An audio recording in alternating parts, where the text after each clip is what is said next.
Sabihin ko na sa inyo, yung payslip ko. Hi! Good morning guys! Welcome back to our YouTube channel! So, ayan. Ang hina ng boses ko guys. So, kakarating ko lang galing ng duty. Ito pa yung ID ko. Ganin natin. Wait lang. Kailangan kong kumain kahit noodles. Wait lang.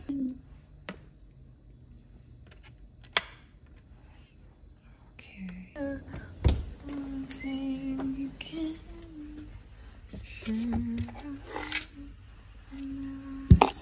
So that was fast. Pakulo na siya agad. Kumukulo na yan tubig. Wait. Ihinto. Kulong-kulong na siya para makakain na ako at makatulog. Makaligo, makatulog.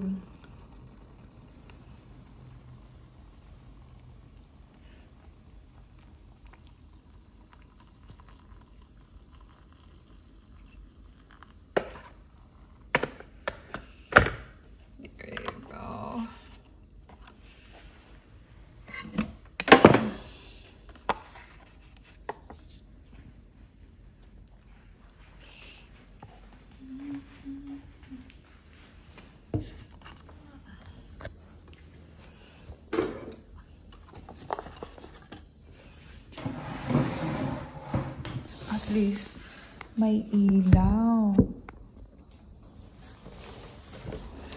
Yan guys. So sasagutin ko lang yung mga nakita kong comments sa video ko, sa mga iba kong video nitong lately.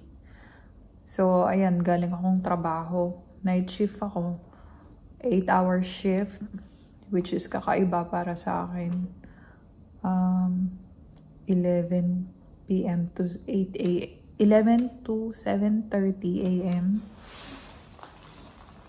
So medyo yung area ko ngayon sobrang laking different kumpara sa mga dati kong area as a traveler nurse, 'di ba? Nitong mga nakaraan, 'di ba, nag-traveler ako, med tele unit.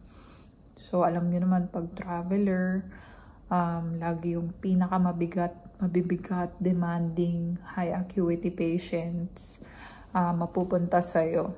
Tapos, yung sa huling assignment ko pa nga is, parang ang pinakamalupit na napunta sa akin is intubated. Tapos, connected siya sa trach. Pero stable naman siya. Pero, ayun, syempre, yung hirap din kasi nun pag incontinent, lilinisin mo, diba? So, ngayon, nakukumpara ko, nararamdaman ko yung dati na sobrang bigat talaga ng mga assignments ko dati. Kumbaga, yung mga mabilis pumangit, mabilis lumalang pasyente. Tapos ngayon na nag-transition ako dito sa medical acute. Low acuity, napaka-light. Sobrang laking kaibahan dun sa dati kong mga hinandle na cases. Dito more on mga stable sila, mas madami yung naglalakad, although mabibigyan pa rin ako ng mga total care, pero stable talaga sila, hindi sila talaga yung mga kailangan i-monitor, ganyan. Kaya lang kasi kahit saan kasi may downside yan. So, ang na-miss ko dati kasi 12 hours. Ngayon 8 hours ako. As part-time lang ako, no? Pero, mas maganda kasi yung 12 hours. Malaki yung chance na mababayaran ka. Halimbawa, for this day, 12 hours na yung babayaran sa'yo. Kunwari, di ba? Lalo nung traveler ako, meron akong tax, mga stipend na tinatawag, allowance. Gaya nung housing allowance, parang ang minimum is 1,600 to 1,800 per week. Tapos wala yung tax, makukuha mo yun. Pero syempre kailangan at least more than 50 miles away ka doon doon sa assignment mo, ganon. So, nakumpara ko lang kasi na-miss ko yung 12-hour shift. Tapos, na-miss ko yung marami akong day off. Ngayon, syempre, konti na yung kikitain ko kasi hindi na ako traveler. Tapos, ang ano ko ngayon is 4 shifts, 4 8-hour shifts every 2 weeks. So, imagine mo yun, kahit ano pa yung rate ko, mababa pa din kasi ganun lang siya, part-time lang siya.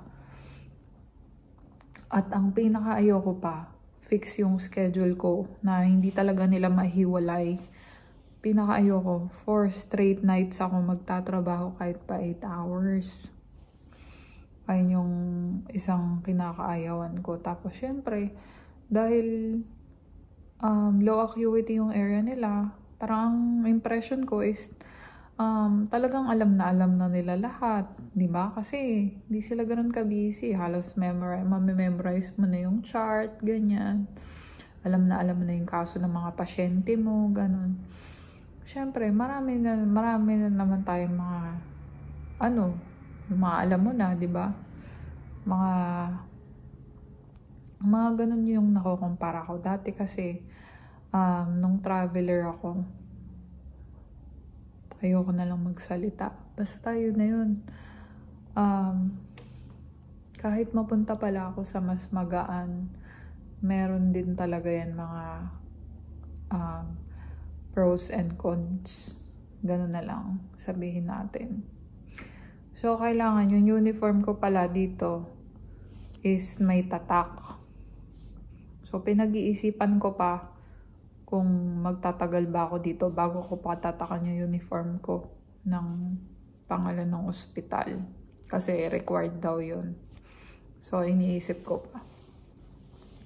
So, yun sa mga nagtatanong sa akin kung paano ako nag-apply dun sa work from home. Kasi sa ngayon, guys, dalawa yung trabaho ko. Ang trabaho ko is yung work from home na magta-transition ako ng night shift ngayong February, 36 hours. So, magiging 3/12 night shifts ako. So, ER yun. Emergency Department Unit. So, nag-apply lang ako nun sa Indeed. Tapos, yung in-applyan ko is yung Molina. So, dun ako nagtatrabaho. Sana okay lang sabihin. Marami naman kayong ma-apply nun. Masipag kasi ako magtingin-tingin, mag-apply para mabawasan na yung pag-attend ko sa bedside. Pero as much as possible, dapat continuous pa rin yung bedside ko. Ayoko siyang bitawan. Kasi nga, minsan nandito yung pera. So, ang ginawa ko pa, so yun, di ba? Ang gabi. So, ngayong araw na to, halos wala akong tulog kasi yung nakaraan, duty din ako kagabi. Tapos kailangan kong mag-attend nung work ko ng day shift. Kasi on trainee pa ako, kaya may day shift ako. Tapos nun, ng gabi, kung nag-duty ako, so parang 3 to 4 hours lang tulog ko. So ngayon, dahil Sabado ngayon, is wala akong pasok dun sa work from home ko dahil Sabado. Pero once na nag-transition na ako ng night shift, possible na akong lagyan ng weekend. Kasi 3/12 lang ako. So, ayun na nga. Nakakapagod nitong ginagawa ko. Kasi, gusto ko pang makahanap ng much better and mas stable talaga. Yung talagang okay yung standing. Kasi, ang laki talaga ng difference sa pay stub ko. Kasi dati, di ba, malaki yung natatanggap mo. Hindi naman sobrang laki, pero malaki yung difference. Dahil dati meron kang stipend, ganyan. So, ang iniisip ko ngayon, kailangan ko pang maghanap ng isa pang work from home para mabawasan yung bedside ko. Tapos, nakahanap na ako ng isang PRN job dito na mas okay yung rate kesa dun sa rate ko ngayon dito sa part-time ko. Hindi ko lang mabitawan pa itong isa kong ospital na to. Kasi, Baka mamaya yung PRN job ko is wala namang pick up, di nga, diba?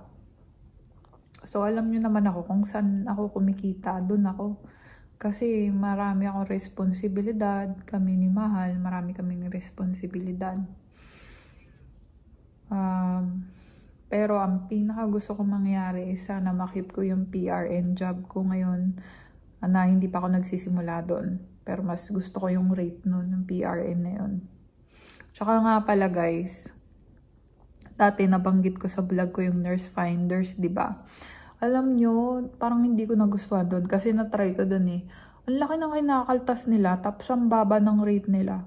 Mas marami pang mas magandang agency na PRN kaysa doon. Sinasabi ko lang yung totoo. Alam mo, kahit naghihikaw, ang tawag doon, kahit pagod ako dati. Yung agency ko kasi Health Trust, tapos lahat ng HCA, di ba? Yung isa kong agency. Kahit Meditech sila, kahit mahirap, okay lang kasi maayos naman sila magbayad. Ayun lang ang masasabi ko. So hanggang ngayon connected pa rin ako sa kanila. Kaya lang kasi, yung isang ospital na malapit dito sa Racklin is na under HCA, isa San Jose pa, 2 hours away. So ay iniisip ko pa maigi kung, pero active pa rin ako sa system. So, pwede ako mag-pick up ng ship. Yun nga lang, kailangan ko na naman na another orientation para ma-orient ako dun sa area. Tapos makakapag-pick up ship na ako. So, ang dami ko na namang nilangoy-langoy na kung ano-ano naman nasabi ko. Siguro, pagod na ako kasi. Pero ayun nga, sa mga nagtatanong, work from home ko is yun nga. Sa Indeed ako nag-apply sa Molina. Tsaka nitong recently, nag-expand sila. So, halos lahat ng mga may experience ng utilization review, case management, naka-receive ng email about doon. Kung gusto mo, kung interesado ka, kung gusto mo mag-apply, ganyan. So, ang nangyari doon, baksak ako nung una ko interview. Lagi naman akong ganun eh. Lagi akong bagsak na unang interview ko. Tapos, naging kaibigan ko yung recruiter. Tapos, basta sobrang bait ng recruiter sa akin. Hinanapan ako ulit ng manager. So ngayon yung nagbaksak sa akin, nakita ko ko siya ngayon sa meeting namin. Which is parang awkward, pero okay lang. Kasi syempre iba-ibang manager eh, pero nasa isang account kayo, parang ganun. Pero mabait naman siya. Ayun, siguro yung mataas lang talaga yung standards niya. Tapos hindi ako talaga para dun sa standards na yun. Pero mas gusto ko yung manager ko na nagpasa sa akin kasi sobrang bait niya. Tapos hindi siya ma-micromanage. Basta, parang ganun. Kaya ayokong bitiwan yung work from home ko, lalo na night shift. Siguro ang gagawin ko na lang, isa pang work from home sana. Pagkaloob mo sa akin, Lord, na isa pang work from home. Tapos isang PRN na bedside. Itong PRN na nakita ko mukhang masaya na ako dito kasi okay naman yung rate na binigay nila. Tapos, etong part-time ko dito sa ospital, ito yung pagdedebatihan ko, baka i-drop ko na to. Kasi parang, basta feeling ko, kahit sabihin mong madali, yung area, hindi ako ganun kapagod na pagod, ganyan. Iba. Marami akong mga personal na dahilan kung bakit. Basta iba yung pakiramdam ko. Feeling ko hindi siya para sa akin. Tsaka, kinumpit ko ding maigi. Parang mas kailangan magtrabaho kasi nga 8 hours. Parang lugi. Parang mas trip ko pa rin talaga yung 12-hour shifts. Kahit mabilis lang yung oras ng 8 hours, mas gusto ko pa rin 12-hour shifts. So, yung PRN ko, 12-hour shifts. Kaya kinausap ko na yung manager ko. Medyo disappointed sila, pero sinabi ko na since hindi naman nila ako itatransition ng PRN, ako yung gagawa ng self-scheduling. Parang nainis nga sa akin nung nagsabi ako kasi parang sinabi sa akin, nag-invest sila ng training sa akin, ganyan. Tapos sabi ko, syempre, kailangan ko yung may benefits, di ba? Kaya ganun. Wala nga tong benefits kasi part-time eh. Merong part-time na benefited, tas merong wala. Tas yung walang benefit, ayun yung napunta sa akin. Sabi niya, hindi daw niya naisip na kailangan ko ng benefits, mga ganun. Ayun yung sinabi niya sa akin. So, siyempre, nadismaya siya. Pero kailangan ko talaga kasi maging straightforward na sinabi ko na, o sige, kung mag-workout yung schedule na yan ngayon. Pero after ng pag hindi na talaga mag-workout yan. Which is, kunwari, nakakita na ako sa loob-loob ko ng mas okay na kapalit is, sabi ko, maghanap na ako ng, parang sinabi ko na, but when the time comes na hindi na talaga kaya yun sa schedule, maybe kailangan ko nang i-accept na ang appropriate sa akin is PRN job. And pag dumating yung time na yun, sabi ko, magre-render ako at magpapaalam ako na maayos. So, yun. Naiintindihan ko naman, nag-invest sila ng training sa akin. And wala na akong konsensya ng ganun. Pero uso pa ba yun? Siyempre, kailangan ko na isipin ang sarili ko at ang pamilya ko, di ba?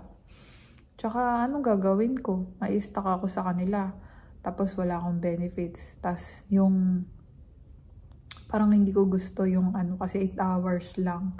Tapos, short time lang ako. Parang ganun. Pero, sobrang pasalamat na rin ako. Grateful pa rin ako kasi at least may pinagkakitaan ako, di ba? Tapos, nirefer pa nga. Sabi ko, nakakahiya nga naman kasi nirefer ako ng kaibigan ko. Pero ganun talaga. Kailangan mag-isip ka para sa kailangan mong maging mautak. Kailangan maging mautak dito, di ba? Hindi pwede yung magstay na lang ako dun. Tapos, parang wala namang nagbabago sa aking payslip, ganyan. So, kailangan kong maging mautak. Lalo nandito tayo sa North. Mataas ang tax dito. Yung kumbaga i-expect mo na sa kada sweldo mo, may 1,000, may $1,000 kang mawawala. Maganda yung rate mo, ganyan. Pero not all the time naman. Pero, alam mo yun, ang nadadala na kasi ako. Parang ang isip ko na lang sa kada sweldo ko, ba kinumpit ko ganito ang magiging sweldo ko for this week. Automatic nagma-minus na ako ng $1,000 doon. Para alam mo yun, naka-budget.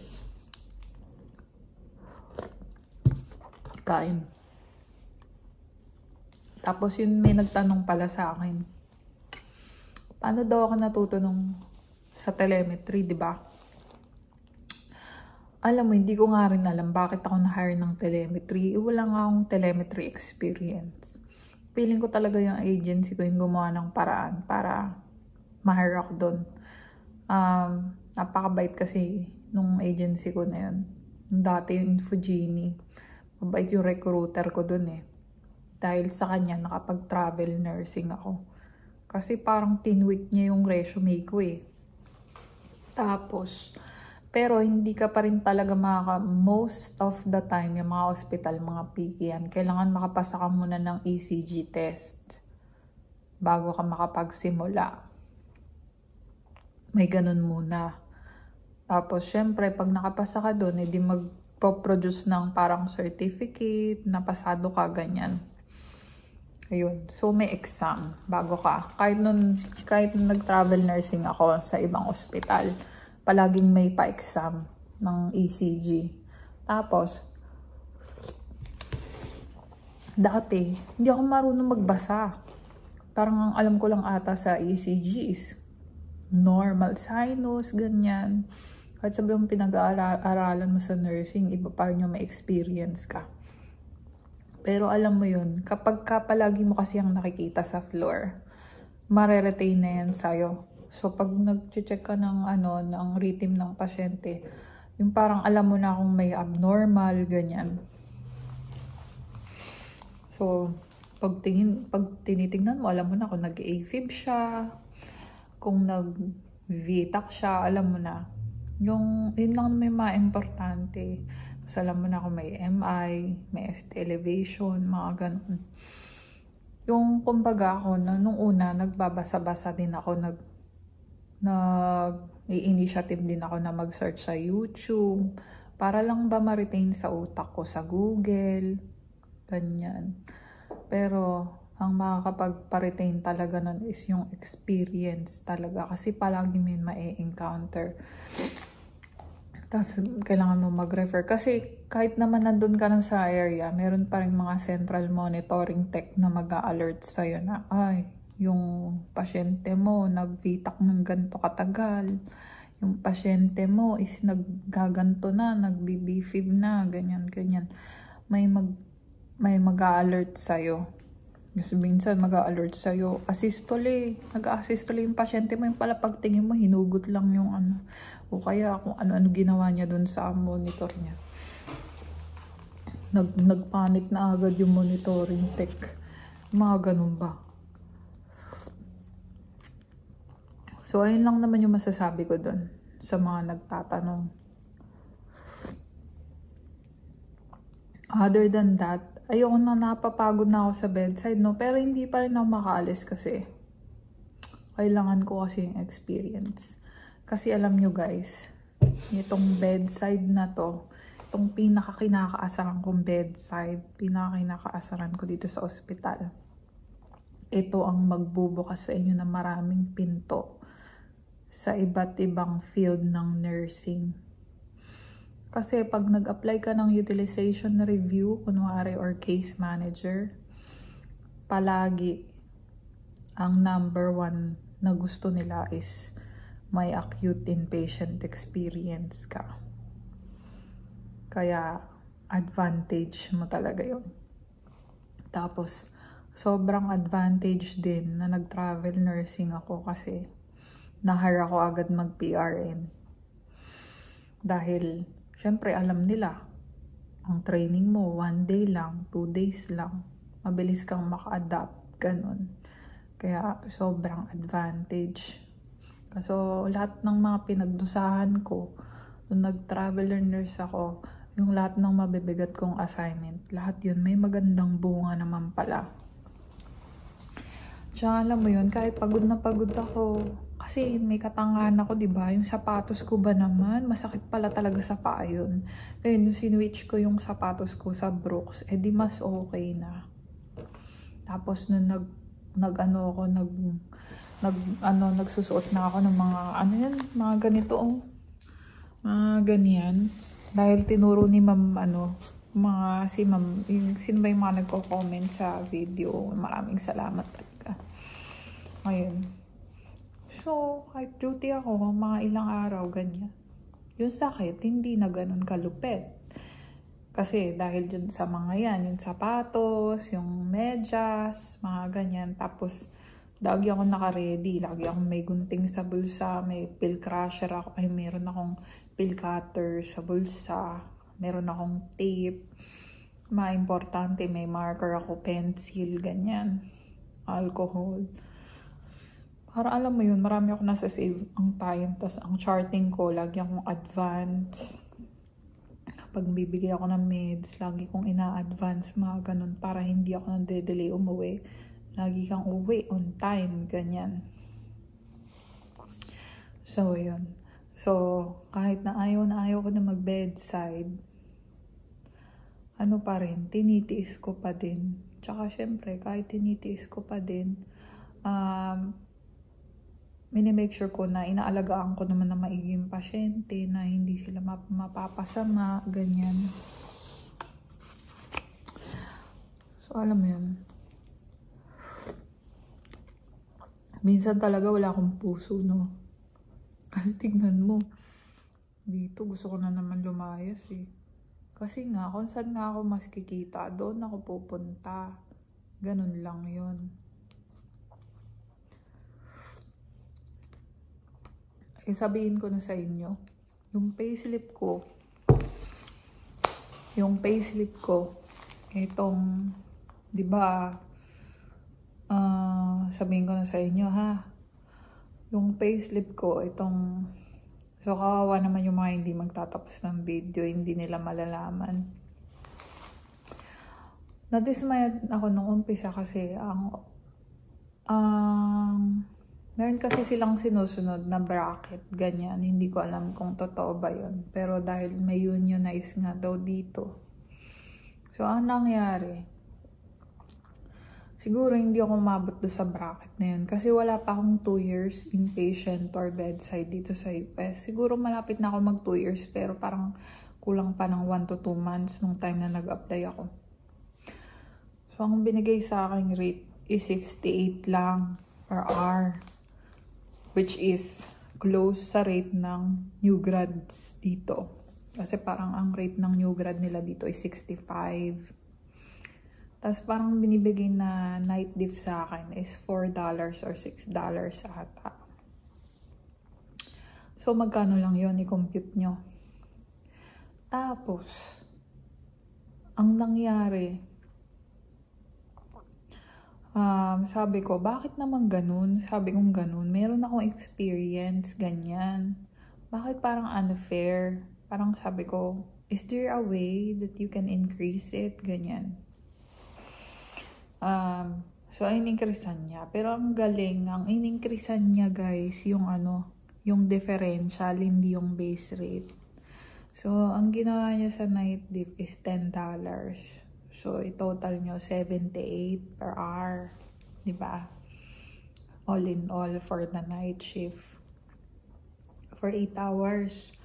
So, ang parang may fixed scheduled ako na 32 hours or 4 na 8 hours every 2 weeks. Tapos, on top of that, pwede kang mag-pick up all you can. Pero parang up to 40 hours lang pala per week. So, ayun lang ang limit mo. Tapos, itong magandang part dyan. Siyempre, kahit ganun ang rate mo, magkakaalamanan tayo pag sumeldo ka na. Diba? So, nitong nakaraan, sumeldo na ako. So, siyempre, dahil mataas yung tax dito, ang swineldo ko sa total of 56 hours, kinaltas dun yung 401, 403 ko so na minus ng $400.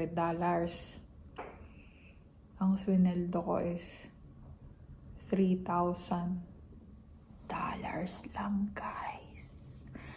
Para dun sa pinagpaguran mong 7 shifts, 8 hours, magkano ang kaltas? Umabot ng 1,000.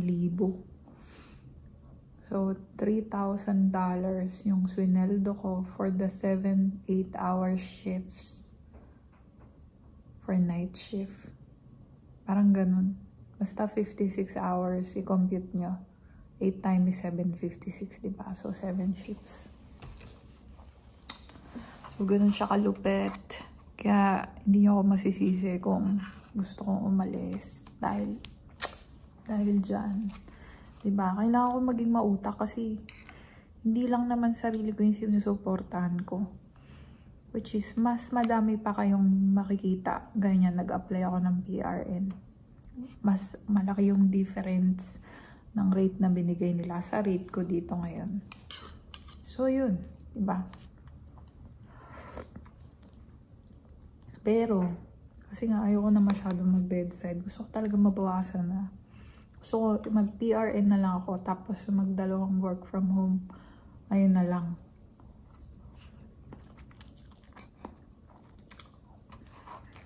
Pero yun nga, tumataginting na 3,000 lang. Ang layo ba ng parang hindi masyadong malayo mararating nun. Kaloka, diba? Pero kung masipag akong mag-pick up, nadagdagan pa yun syempre. Medyo hindi ako natuwa. Tapos hindi ako natuwa kasi meron time na hindi pala gumagana yung badge ko. Pambihira. Tapos hindi ko alam, kailangan i-approve yung time card. Na-delay yung 2 araw ko. Tapos, umabot pa kamo ng 1 buwan bago mapalitan or bago maibalik. Grabe. Pambihira. Sinabi ko naman yung lahat sa kaibigan ko. Naiintindihan niya naman kung saan ako nanggagaling.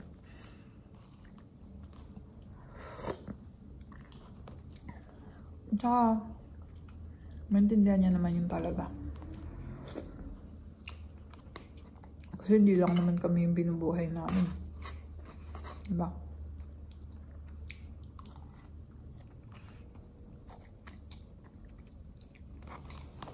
Pero yun nga. Diba? Hindi yun pa pwede dito yung ganun lang kaliit. Ang mabubuhay dito nun. Sa case ko. Kasi iba-iba tayo. Iba-iba tayong lifestyle. Iba-iba tayo ng sinusuportahan. Ganyan.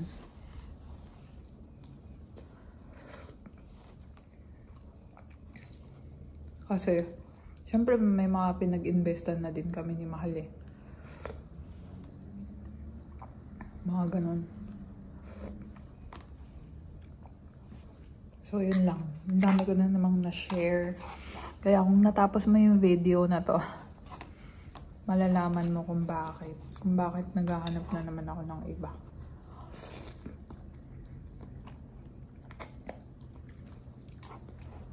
So, parang mangyayari. Magiging 3 jobs ako. Ngayon. Yung work from home, a night shift na 12 hours for 3 days per week.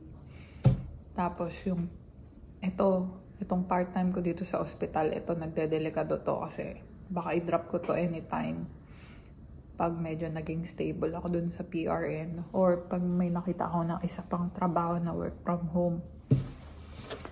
Tapos yung last kong work is yung PRN na gusto ko yung rate. Tapos 12 hours siya. At least minimum of 4 shifts per month.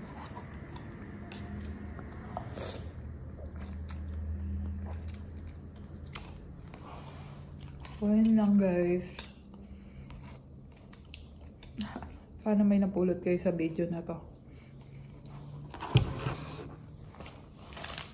Thank you so much for watching guys. Upload na natin to agad-agad ngayon na. Bye! God bless sa inyo. Ingat. Stay safe everyone.